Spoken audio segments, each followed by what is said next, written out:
చెప్పబోయే కథ పేరు పీత నక్క. ఒక పీత సముద్రం నుండి బయటకు వచ్చి తీర ప్రాంతంలో ఒంటరిగా జీవిస్తోంది.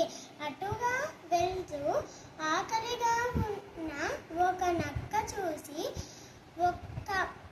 ఒక ఉదుటున దానిపై బడి తినగా అప్పుడు పీత అనుకుంది, ఈ విధికి నేను అర్హురాలనే. సముద్రంలో జీవించవలసిన నేను నేలపై నివసించవచ్చునను కోవడం నా పొరపాటే అని. నీతి మనిషి కూడా అంతే.